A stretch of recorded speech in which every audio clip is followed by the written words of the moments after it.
ჩვენ დავბრუნდით ეთერში და განვაგრძობთ ჩვენს გადაცემას მეორე სტუმართან ერთად. მეორე სტუმარი გახლავთ ჩემი კოლეგა დიტო ჯუფინიძე. დიტო, მოგესალმები. მე და დიტო ლამის უკვე 1-2 წელი აკლია 30 წელია მეგობრობთ და უკვე მუშაობდით ერთად ძალიან დიდ ხნის განმავლობაში სხვადასხვა ადგილას, ამიტომ ფარისეულობა იქნება ჩემი მხრიდან ახლა თქვენობით რომ ველაპარაკო დიტოს და იმედია არ მიწყენს. მოგესალმები დიტო, ისმის ჩემი ხმა? ნინო, გამარჯობა და მარიამობას გილოცავ, რაღაც დაესწარ. გაიხარე გილოცავ, ხო, გადაცემა რომ დაიწყო, მიულოცე მაყურებელს და ბოდიში რომ გამომჩა უკაცრავად. უცოცხლე, არაფერი. კარგად იყავი. დიტო, რა თემაზე მინდოდა რომ მესაუბრა? აი ეს მიმდინარე კვირა ბევრი რაღაც მოვლენით იყო გამორჩეული, მაგრამ იყო გამორჩეული იმ მოვლენით, რომ პრინციპში სასამართლომ დააკმაყოფილა შუამდგომლობა პროკურატურის და რამდენიმე არასამთავრობო ორგანიზაციის ანგარიშები დააყადაღა, რომლებსაც აი ამ წინასწარი ინფორმაციით ბრალს უყენებენ საბოტაჟის მცდელობისთვის და სახელმწიფოს წინააღმდეგ მოქმედებებისთვის უცხოური ორგანიზაციების მითითებით ხა ჩემი სიტყვებით ვამბობ და ეს დაემთხვა რაღაცნაირად ტრამპის განცხადებას, რომ სოროსი და მისი ვაჟი თქვათ ამერიკის ინტერესების წინააღმდეგ ამერიკას უწყობენ საბოტაჟს და ასევე პროსტიტუციის ხელშეწყობის ბრალდებით ჩვენ ვნახეთ ხო რამდენიმე ადამიანი დააკავეს. ეს რას ნიშნავს? ჩვენ რაღაცეთ ვაკუპირებთ ცუდს რაც ხდება დასავლეთში, თუ როგორ შეაფასებდი შენ ამ მოვლენებს? კიდევ ერთხელ მინდა დიდი მადლობა გადაგიხადო და კიდევ ერთხელ მინდა მოგილოცო, ჩვენს მაყურებელს მინდა მიულოცო მარიამობის დღესასწაული, მოგხსენებათ საქართველო არის ღვთისმშობელ მარიამის წილხვედრი ქვეყანა და მინდა ვისურვო და შევთხოვო ზენარს, რომ დღევანდელი დღის მადლით გამძლიანდეს და გაცისკროვდეს სრულიად საქართველო და აი ამ გაჭირებულ ჩვენ სამშობლოს იქნება ოდესმე საშუალება დაადგეს და მე ამისი მჯერა და დარწმუნებული ვარ, რომ თქვენს გჯერა ჩემოც ვიფასოდი. რაც შეეხება თქვენ შეკითხვას, თქვენ სამი თემა შემომთავაზეთ ახლა მე. თემა, ესე იგი, აი ამ NGO-შნიკების, თუ შეიძლება ასე ითქვას, პროსტიტუტების და ასევე სოროსისტების შესახებ. თქვენ ძალიან მაღალი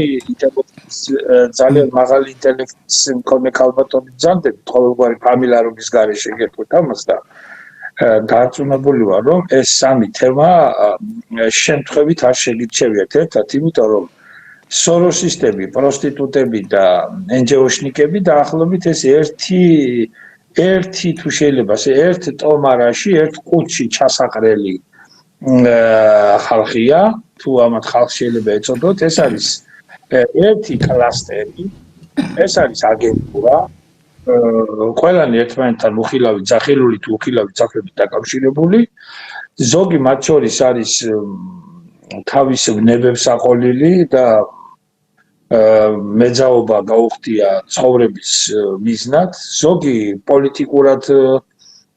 პოლიტიკური მეძავი გახლავთ, ზოგი კიდევ გახლავთ უცხოეთის მიერ, ბნელი ძალების მიერ, ფარული დასის მიერ, deep state-ის მიერ დაქირავებული აგენტი, რომელიც საქართველოს სახელმწიფოს წინააღმდეგ ძირგამომთხრის საქმიანობას ეწევა. მე მიმაჩნია, რომ ეს ყველაფერი დაკავშირებულია საქართველოს სპეცსამსახურებში მომხდარ ცვლილებებთან და პირდაპირ უკავშირებ ამას მე სუსის უფროსად ბატონი დინარაძის დანიშვნას და ვუქებ ამ ნაბიჯს. ეს ადრეც იყო გასაკეთებელი. დიტო, რა მაინტერესებს? ანუ მანამდე მონაცემები ფიქრობთ არ გქონდათ? აი პიროვნებას როცა არა, როგორ არ ქონდათ, ნინო, რა მუშაობა მიმდინარეობდა, ხო? და უბრალოდ გაბედა დინარაძე? მან სამუშაო.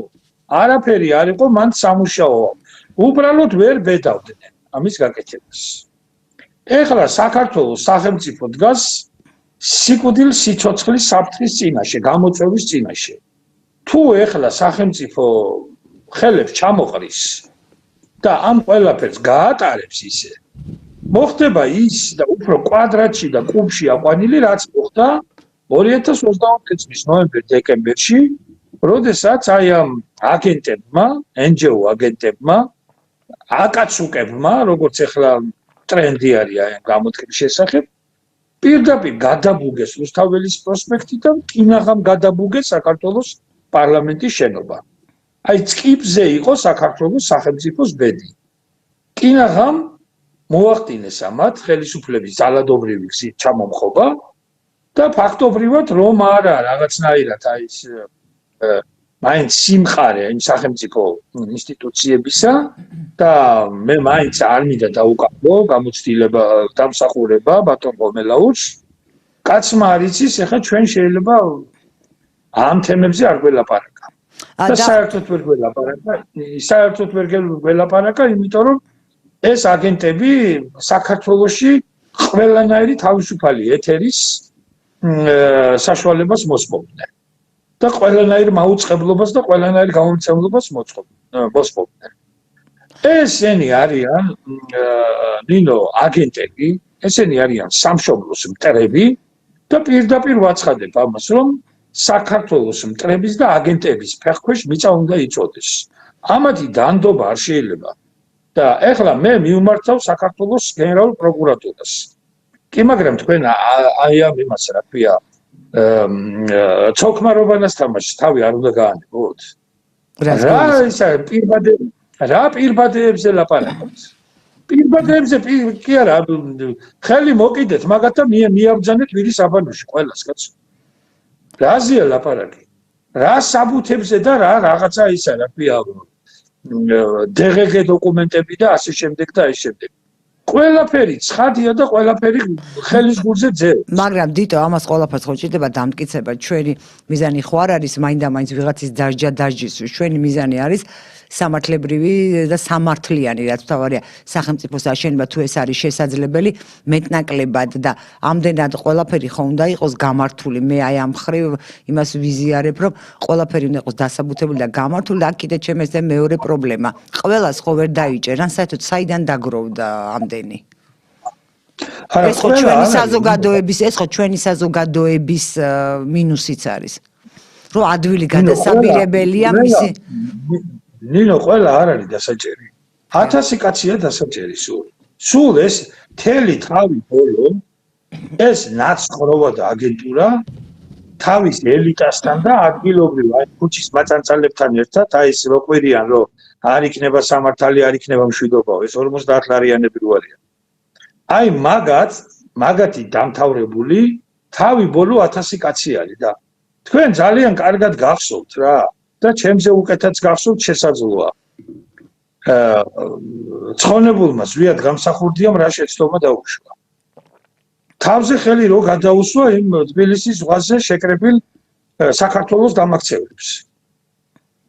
და არ გაითვალისწინა თავისი მეგობრების, ახლობლების კატეგორიული რჩევა, რომ ეს ხალხი იყო გასანეიტრალებელი. და რა მოიტანა მე ამან საქართველოსთვის? იმ ხალხის დაუსჯელობა და იმ ხალხის გაშვება, თუ შეიძლება ასე ითქვას, მოიტანა ის, რომ ის ხალხი ჩამოვიდა გადაბუგა რუსთაველი დაამხო საქართველოს არჩეული კანონიერი ხელისუფლება, გადაბუგა სამეგრელო, გადაბუგა აფხაზეთი და ჩააბარა და დაშალა საქართველო. და თქვენ რა გონიათ რა, ესენი ამას არ იზამენ თუ ნაკლებად არიან მომართული თუ ამათ ეხლა სამშობლოს განცდა აქვს, სახელმწიფოების განცდა აქვს. თუ რა, ესენი არიან აგენტები, ჩვეულებრივად ფული აქვთ აღებული, პირდაპირ ექვემდებარებიან უცხოეთის ინსტრუქციებს, არიან ესენი დაშანტაჟებულები, მე ეჭვიც არ მეპარება, რომ ის ცოცხალი ლეში რო არის იქ ბიომედის კლინიკაში წამოკოტრიალებული. კარგი დიტოვრა. თვითოულ მათგანზე აქვს კომპრომატები, გადაღებული ხავს ესენი მათი ლიდერები სხვადასხვა პოზებში. ზოგი ვერტმფრენში და ზოგი მიწაზე. აღარ გავაგზავნებ ხა, თორე შემიძლია სახელებით და გვარებით გითხრათ. ვინ სად და როგორ, მაგრამ ეს არ არის ჩემი პრობლემა, ეხლა ეს არის უსირცხვილო ხალხი. ეს არის ხალხი, რომელმაც ხო წარმოგიდგენთ, ეხლა ქალბატონ თეა წულუკიანს რა კადრეს. აი ამ დონის პროსტიტუტებთან გვაქვს ჩვენ საქმე. ხო და ვის ვეფერებით ხალხო? გელი არ მოშლის მგლობასა, კაიყმა მამაცობასაო. ფული აქვთ ამათ აღებული, ამათ აქვთ მიცემული ინსტრუქციები, ესენი არიან ანგარიში ვალდებული. ამათ საქართველოს კონსტიტუციისთვის კი არ აქვთ, კონსტიტუციაზე კი არ აქვთ ფიცი დადებული. ამათ ფიცი დადებული აქვთ სხვადასხვა ქვეყნის, ანუ უცხო ქვეყნების სპეცსამსახურების წინაშე. და არიან უცხო ქვეყნების სპეცსამსახურების ოფიცრები. ზოგს დადებული ზოგს მიცემული აქვს ფიცი ამერიკის სპეცსამსახურებისთვის, ზოგს თურქეთის სპეცსამსახურებისთვის. და აღარ გავაგზავნე, ახლა ქართველი ხალი მიქელაძე გვარად რო იმას იტყვის, რომ საქართველოსიო მართლმადიდებლობისო უფლებებიო გადაჭარბებულიაო. და ერდოღანი რო იმას ამბობს, რომ თურქი მესტიორი უნდა დავაბრუნოთო. და ახლა ვინმე მე დამაჯერებს, რომ ეს ხალი თურქეთის სპეცსამსახურების აგენტი არ არის? გადამათქმევინებ იმას. აი მომკალით და მგონია, რომ არის თურქეთის სპეცსამსახურების აგენტი. ხალბატონი მიქელაძე. სხვათა შორის თურქიდან წამოვადის. არა, სხვათა შორის მე მახსოვს რამდენიმე წლის წინათ კარგახნის არა, რამდენი წელიწად შეიძლება 5-6 წლის წინათ მან ჩაატარა კვლევა აი ქალბატონი მიქელაძის არასამთავრობო ორგანიზაციამ და მოიწვია უცხოელი ელჩები, წარმომადგენლობები, საერთაშორისო ორგანიზაციები საქართველოში და აი გამართა პრეზენტაცია ამ კვლევის, სადაც ნათქვამი იყო, რომ მუსლიმი თემის უფლებები საოცრად ირღვევა საქართველოში და რომ თქვათ აი კომპენსაცია იყო ქართულმა მართლმადიდებლურ ეკლესიამ, ის არის უპირატესი მუსლიმურ თემს არ აუღია და ასე შემდეგ და მე დავინტერესდი. მაშინ რელიგიის სააგენტო არსებობდა, ხა არც არსებობს თუ არა ეს და დავინტერესდი. ხო, ეხლა საზავარსაკმაყოფილებელი არის ხელმძღვანელი. კი ბატონო, ოღონდ რაღაცა არ ჩანს ხოლმე და კარგია რომ გამოჩნდებოდა, შემდეგ მოვიძე ინფორმაცია და აღმოჩნდა რომ კომპენსაცია მიიღო ყველამ. იმის დამიხევით რა ქონებაც ქონდა, მათ შორის მუსლიმმა თემაც საქართველოში. ანუ სრული დეზინფორმაცია იყო ეს კვლევა და ოღონდ ეს ინფორმაცია მიეწოდათ უცხოელებს და მე ვიღაცა მითხრა. წყაროს ცნობით რომ თურქული გრანტი იყო, თურქული გრანტით ჩატარდა ეს კვლევა. დიახ. მე გეუბნებით რომ ეს ხალი არის თურქეთის სპეცსამსახურების. მე ვარ დარწმუნებული ამაში, ეს არის თურქეთის სპეცსამსახურების აგენტი. მე ახლა თურქეთის სახელმწიფოს კი არ ვერჩი, კაცო, ახლა ვერჩი როგორ არა ისტორიული მტერია ჩვენი და ჩვენი მიწები აქვს წაღებული, ახლა გინდა ერჩოდე და გინდა არ ერჩოდე. ფაქტად შეება ახლა ეს მაპატიეთ ზოგიერთი გამოტვინებული ქართველი იძახის, რომ თურქეთი ჩვენი მეგობარია, თორე როგორ არის ჩვენი მეგობარი 22000 კვადრატული კილომეტრი აქვს საქართველოს მიწების სუმცირე წაღებული. 22000 კვადრატული კილომეტრი მომეცი ძმაო და ვიქნებ შენი მეგობარი რა. ხო და ამიტომ გეუბნებით, თქვენ ხართ ძალიან მაღალკვალიფიციური ფსიქოლოგი. ხო და თქვენ ჩემზე უკეთ და ბარეურზე უკეთ იცით როგორ ტარდება ეგრეთ წოდებული ეს ფსიქოლოგიური და სოციოლოგიური კვლევები. კი, რა თქმა უნდა. ძალიან კარგად იცით და იქ ესე იგი მცირე манипуляციაც საკმარისია იმისათვის და ველი კიდე სატარდება ეს კვლევები რომ აბსოლუტურად შეიძლება რადიკალურად განსხვავებული სურათი დაიდოს. ასე რომ ეს ხალხი კიდევ ერთხელ გეუბნებით, ესენი არიან აგენტები, ესენი არიან უცხო ქვეყნის სპეცსამსახურების მიერ დაფინანსებული, დაკირავებული აგენტები და ამერიკის ღირსეული პრეზიდენტი და პატრიოტი კაცი დონალდ ტრამპი, რომელსაც დიპ სტეიტი კლავდა და რა ვიცი რაღაცა ღვთისძალით გადარჩა, ებრძვის ამ ხალხს და პირდაპირ გამოაცხადა, რომ სოროსის წინააღმდეგ იწყებს დიდ ლაშქრობას. და კი მაგრამ ჩვენ რას უყურებთ? აი ამ ხალხს, ამ ხუციშვილს სადამდე უნდა უსმინოთ რა? სადამდე უნდა უსმინოთ ეხლა ჯერ ქალის ხმაზე მაინც ლაპარაკობდეს კაცო, კაი ერთ 3 დღის ნათამადები კაცი რო იქნება ისე ლაპარაკობს. ხო და მეორე, აი სირცხვილი არა გვაქვს ქართველებს. სოროსის ფონდის ოფისი სადამდე უნდა ფუნქციონირებდეს თბილისში. როდემდე უნდა გაგრძელდეს ეგ ამბავი. თავმოყარეობა არა გვაქვს ქართველებს. ასე რომ მე მაინც მიმაჩნია რომ რაც ეხლა მოხდა და პროკურატურამ გააბედა ბოლოს და ბოლოს, მე ამას უკავშირებ ბატონი დინარაძის უსის უფროსად დანიშნას, იმიტომ რომ ვინ და მან ძალიან კარგად იცის რა ხდება და რა მუზმუზი არის აი ამ საქართველოს მტრების ბუნაგში. და დარწმუნებული ვარ, რომ მის მიერ არის მიღებული ეს გადაწყვეტილება, რომ პროკურატურას გააკეთებინა ის, რაც გააკეთა. ეს ნიშნავს, რომ არის ბოლომდე ისაყვანით და ესენი უნდა წავიდნენ ციხეში და გასამართდნენ როგორც სამშობლოს მოღალატეები. უკავშირებ დაუშვათ ამას აი ამ არჩევნებს, იმიტომ რომ მოსალოდნელი არის კიდევ აი სერიოზული რყევები სახელმწიფოსი და გამოსვლები. კი ბატონო, რა თქმა უნდა, მოგახსენეთ წეღელაც ნინო და ეხლაც ვიმეორებ, რომ ამას პირდაპირ უკავშირებ არჩევნებს, რა თქმა უნდა. ესენი ახლა არიან გაყოფილი ორ ბანაკად. ერთი ნაწილი ღებულობს არჩევნებში მონაწილეობას, მეორე არა. აგერ ნახავთ, აგერ მე და აგერ თქვენ. 4 ოქტომბერს ესენი შეერთებიან, ერთი გააკეთებს განცხადებას, არჩევნები გაყალბდა. მეორე გააკეთებს განცხადებას, ხელისუფლება არალეგიტიმურია, ჩვენ არ მონაწილეობდით არჩევნებში. და დადგებიან მიტინგზე აკაცუკებთან ერთად ისევ. წინ სალომე და მისი ჯანი, აქეთ ლევანი გუბაზოვიჩი და იქეთ ხაბეიშვილი. და ეგ არის რა. და მე ელენე ხოშტარია, თავისი სტალიჩნაიათი და იმითი რა ქვია კიდევ. ხლაპუშკებით. ეს არის ამათი თავი და ბოლო. უნდათ რომ დაამხონ ხელისუფლება. ეს ხელისუფლება ძალიან ბევრს მიხქარავს. გაავსო ქვეყანა უცხოელი მიგრანტებით. ყველგან ეს ინდოელები და რა ვიცი, ბრაჰმანები მელანდება უკვე. ძალიან დიდი პრობლემაა, კი. ჯოგებად დადიან თბილისში. ეს უცხოელი დეველოპერული კომპანიები არიან პირდაპირ საქართველოს მტერების სამსახურში. და ეს ბინები და ეს კორპუსები რო შენდება, ქართველებისთვის არ შენდება ეგა. გამორიცხულია, რა თქმა უნდა, გაირო სტატისტიკურად რო ავიღოთ, რამდენი აი ცოტანი ვართ. იმდენი შენდება იქ ქართველები. 250,000 კაცი არისო, უცხოელიო, რომელიც მუდმივად ცხოვრობს საქართველოსშიო. და 250,000 ბატონო გოგიტა თოდრაძე, კეთილი ინებე და მინიმუმ 3-ზე გაამრავლე. რა თქმა უნდა. და ამ ხალხს მოატყუებთ და მოადებილებ თქვენა რა.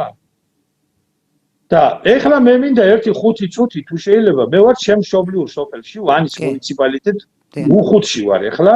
ერთი პატარა მერცხლის ბუდესავით სოფელი მაქვს. ეს შემოვიდა ნაც დეპუტატი თემურ კოხოძე, აი თეგეტა მოტორსის მეპატრონე, ცნობილი მილიონერი, საირმე და მთელი ეს კურორტები რო ჯიბეში უდებს შემონინო და ეხლა ჩემი სოფლის მთები იყიდა. ეხლა მოაყენა აქ ვიღაცეები ეს რო იტყვია ცნობილი აფერისტები, ზოგი რასაკეთებს, ეხლა ჩააყენებს სულ მალე ვიღაც სტრაჟნიკებს და ჩვენი სოფლის მოსახლეობას, გლეხებს, რომლებიც მემთეურობას მისდევენ, იალაღებზე დადიან, პირუტ ყიყავ, ხალხმა ცოტა სული მოითქვა. ძეს ამზადებენ, ყველს ამზადებენ, სულგუნს ამზადებენ. რა ვიცი, მანქანები იყიდეს, სახლები, ერთმა ყველას მისცეს, კაცო. ხალხი შრომობს, ეს მოგეხსენება, თქვენ კატორღულ შრომასთან არის დაკავშირებული. აი ამ ხალხს ნორმალი აუკრძალავს იმ თებზე ასვლას. და ვინ მისცა თემურ კოხოძეს ნაციონალების პალავანს 2012 წელს ბაღდადში აპირებდა გამაჟორიტარებას თების ყიდვის უფლება. ეს მართლა საინტერესო თემაა. მთელი ხალხი არის აჯაგრული და აი ეს მე მიმართავ ხელისუფლებას, რომ ეს საქმე მოაგვარეთ და დაარეგულირეთ, თორე აქ არჩევნები კი არა, აქ ისეთი ამბავი ატყდება, დედაშვილს ვერ აიყვანს ხელში და. და ეს ვინც მოაშორეთ ამ რაიონს, კაცო. ეს კოხოძე. დოკუმენტურად არის ეს ყველაფერი თუ ატყუებს მოსახლეობას, რომ ვიყიდეო თუ დოკუმენტურად რაღაც დოკუმენტიც აქვს, რაღაც უფლება, იმიტომ რომ ჩვენთან შეიძლება ასე იყიდო ამ ხელა ტერიტორია, სადაც საძოვრებია მოსახლეობის. მინიმუმ თები აქვს ნაყიდი, მოსახლეობა აგროვებს ხელმოწერებს, რომ ეს კაცი გაეთრეს აქედან რა. და წაეთრეს აქედან.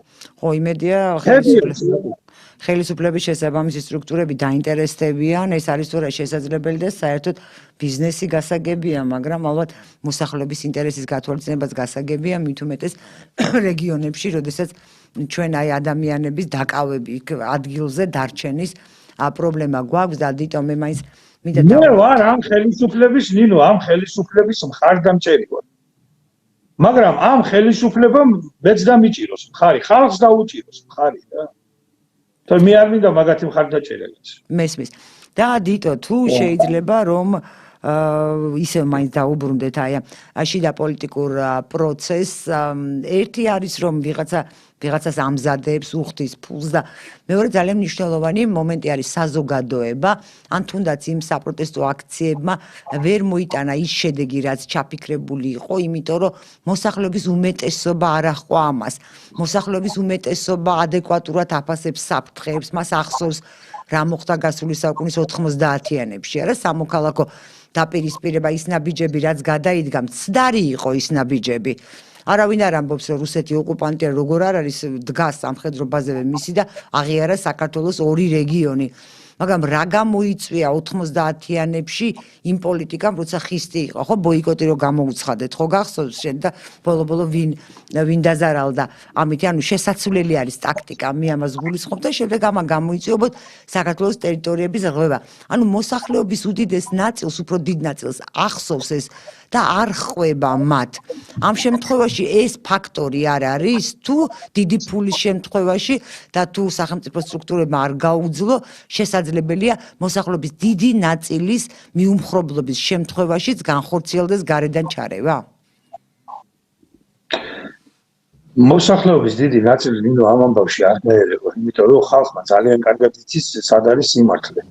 მე გეტყვით პირდაპირ რა, მოსახლეობის დიდი ნაწილი ემხრობა რუსეთთან პირდაპირ დიალოგის დაწყებას.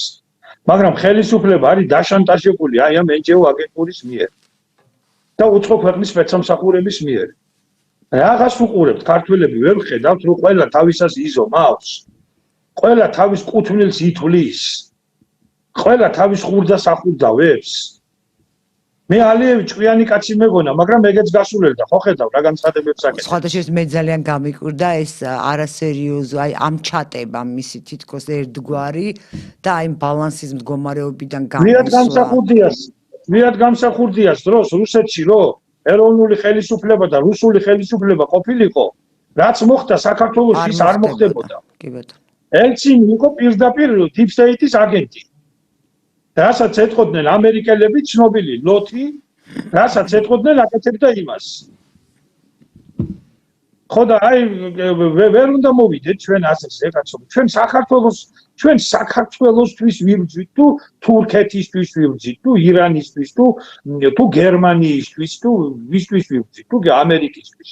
ჩვენ საქართველოს შვილები ვართ, ჩვენ თუ ამერიკის შვილები ვართ და გერმანიის შვილები ვართ და ვიღაც უკრაინის შვილები ვართ. საქართველოს ინტერესები უნდა იყოს ჩვენთვის უპირველესი. რაც შეეხება თქვენ შეკითხვას, რა თქმა უნდა, ხალხი არ გამოვა.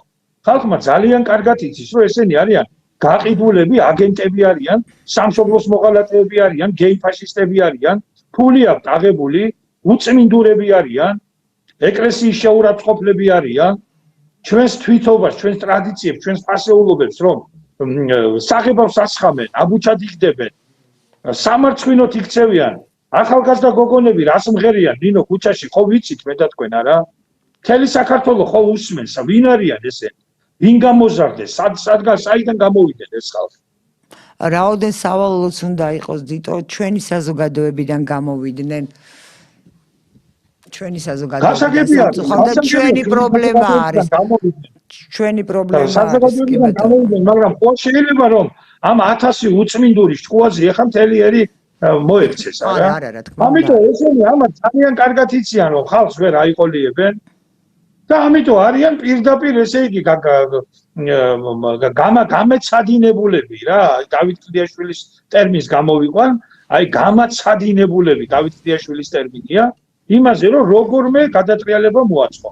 როგორმე აკაცუკები მოათრიონ ხელისუფლების სათავეში და მე ვნახავთ ჩვენ რაც იქნება აქ საქართველოში. მე და თქვენ და თუ ესე ვისაუბრებთ და თუ ესეთ თავისუფალ თემებზე მოგვიწევთ ლაპარაკი, მე ერთმა დაგვიფაროს, მაგრამ აი ერთ კვირაში იგრძნობს საქართველოს მოსახლეობა, როგორ აი ქუჩაში როგორ წავა, ჩაცხრილვები და გაუბედურებები და ის მეგის ქარდავები და ისინი, მასტერები და ლევან ქარდავები და ეს კილერები და ეს უბედურება რაც აი ამ სააკაშვილმა შემოუსია საქართველოს. ცოცხლები არიან. ზოგი ციხეშია, ზოგი გაქცეულია. გამოზამთრებული ტურებივით 1 საათში შეეყრიან თავს. და გადაუვლიან კიდევ ამ ქვეყანას. ამიტომ მე საქართველოს ხელისუფლებას მოუწოდებ მაქსიმალური სიფრთხილისკენ და ეს ცოცხალი ლეში სააკაშვილი მივამედის კლინიკიდან გადაათრიეთ პენიტენციარულ დაწესებულებაში. არანაირი ალბათ ეგ არ არის. ბავშვების კეთების ხასიათზეც არის. იმდენ ჭამს რომ ეხლა ესე იგი სამი ქალი ვეღარ აუდის მაგის საჭმელის მომზადებას ყოველდღე. და გადაათრიეთ ციხეში ეგა რა. სირცხვილია, თავმოყრობა იქონია. დიტო, აი მაინც როგორ ფიქრობთ, რატომ მე საერთოდ მგონია რომ მიხეილ სააკაშვილისთვის ერთგვარი უსაფრთხოების გარანტიაც კი არის ის რომ ეხლა დაკავებულია გინდა ვივავენდი იყოს და გინდა სხვა ადგილი, მაგრამ აი რატომ არ გადაჰყავს, რა შეიძლება იყოს მიზეზი საქართველოს ხელისუფლებას? ვერ ბედავენ ნინო და იმითო ვერ ბედავენ. ვერ ბედავენ დაპირისპირებას იმ deep state-თან და იმ ბოლომდე დაპირისპირებას ვაბანკზე წასვლას ვერ ბედა. ეშინიათ, მოდი დავარქვათ ყველაფერს. იქნება არც არის საჭირო რაღაცის ბოლომდე, აი ხა რას შეგვძენს ხო ჩვენ თქვათ აი თქვით რომ რაღაცა ბევრს მიირთმევს. რა მნიშვნელობა აქვს ჩვენთვის სად მიირთმევს ის ბევრს? ნინო არ შეიძლება. ნინო არ შეიძლება. ხვალ რომ მე დამიჭირო. ვიომეცი წამომაჭრე. ლუქსამბურგში არა, ჯვარი გწერიათ, მაგრამ არა. ხო და პატიმარი უნდა იყოს ციხეში, კაცო, ციხე ის კი არ არის დასვენების ადგილი. ციხე არის დაწესებულება, სადაც იძულებით ხდება ადამიანის გამოსწორება. მე არა მაქვს არანაირი ილუზია იმისი, რომ ციხეში ვინმე გამოსწორდება. მაგრამ ყოველ შემთხვევისათვის პენიტენციარული დაწესებულების მიზანი ეს არის. სხვათა შორის როგორც ეკლესიის დანიშნულება, უპირველესი დანიშნულება ეს არის ადამიანის სული ცხონება. ის არის პენიტენციარული ძალიან ცუდი შედარებაა, მაგრამ ის არის პენიტენციარული სისტემის დანიშნულება ადამიანის გამოსწორება. არ არის სხვათა შორის ცუდი შედარება. მამა გურამი 82-ია, ის დადიოდა ძალიან დიდი ხნის განმავლობაში. მამა გურამი არის შესანიშნავი მოძღვარი. უგანათლებულესი პიროვნება. ხვალ გვეყოლება სტუმრად. ადამიანი და სანამ საქართველოს ეკლესიაში მამა გურამის მსგავსი მოძღვრები იქნება, აი ეს ის რო არის მიშას მეუფე.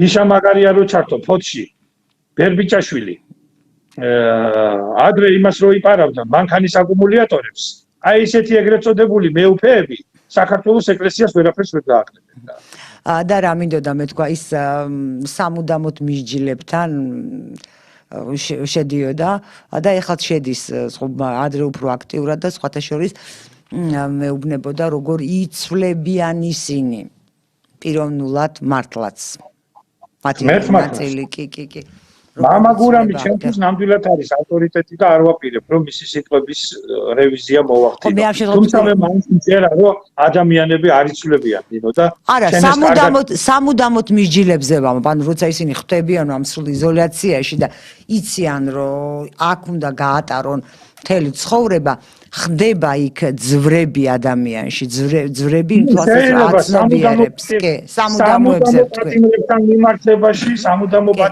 მიმართებაში გეტახმებით რომ შეიძლება ასე იყოს იმიტომ რომ როდესაც უკვე ადამიანი მართლაც კუთხეშია მიწდეული როდესაც რკინის ფარდა ჩამოეშვება და იცის რომ აღარაფერი აღარ არის იმას იქით მე შეიძლება რაღაცა ადამიანის გონებაში სულში რაღაცა დაიწყოს ის ძვრები რასაც ჩვენ კათარზის სულიერ კათარზის ვეძახით და შესაძლოა მე ამაში გეთანხმებით მაგრამ მე მაინც მგონია რომ ძირითად კონტინენტზე გეუბნებით რომ ადამიანები როგორც წესი არ იცვლებიან ადამიანი არ იცვლება ადამიანი თავისი შინაგანი კონსტიტუციით ღალატიანი არსებაა კი ცოდვით დაცემული რა თქმა უნდა ცოდვით დამძიმებული არსებაა ასე ადვილი არ არის ხო ხედ პავლე გახდა სავლე გახდა პავლე და მოგეხსენებათ გახდა უდიდესი წმინდანი.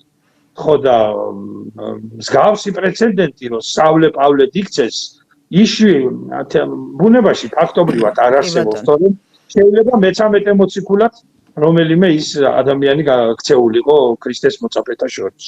კი ბატონო. მაგრამ ვერ სავლე პავლეთ. კი ბატონო.